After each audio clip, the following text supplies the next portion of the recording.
Teaching Online 10, designing for what the web can do for you. And the web can do an awful lot of things for you. You know, we talked earlier about the difference between scarcity and abundance.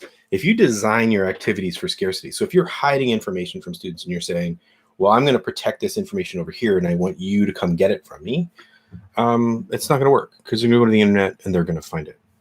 However, if you take that, I'm going to go to the internet and they're going to find it and flip it on its head and say, I want you guys to dig in deep into whatever topic that you're talking about. And I want you to go out and find it and come back with an example of that thing. Now, some of those examples you're not going to have seen before. Some of those examples are going to be the top 2 Google research returns on Google.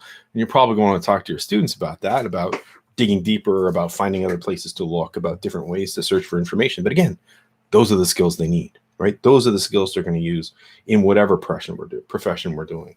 So using that abundance to your advantage and also just to your interest. You're literally turning your classroom into a research space where students can go out and find information for you for what you do. And it's totally appropriate. It's totally within the skill set that they need.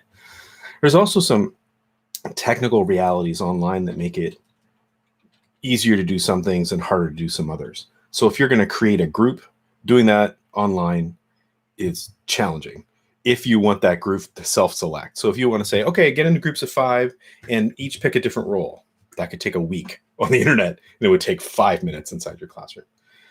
So you need to design with an understanding of how that asynchronous, that not at the same time learning actually happens. On the flip side, if you imagine something that is iterative, something that where you hand in a little bit of the assignment, hand it back, hand in a little, hand it like a project, or maybe the easiest way to describe it is process writing. So if you do process writing in your class and you say, okay, I want to see a version of your paper every week, the logistics of that are a nightmare. So like, let's say you do it in a journal, the student comes into your face-to-face classroom, they hand you the journal and you maybe write on it and they hand it back and you hand it back and hand it back. And half the time you're holding the journal so the student can't work on it. Whereas if you do it online, they could start a discussion thread and just continuously update and improve. And you could obsess in the middle, but you can also see the process as it's developing. You can drop in on a student's work and go, oh, I see you going sideways here. Hey, you didn't do the research part of this.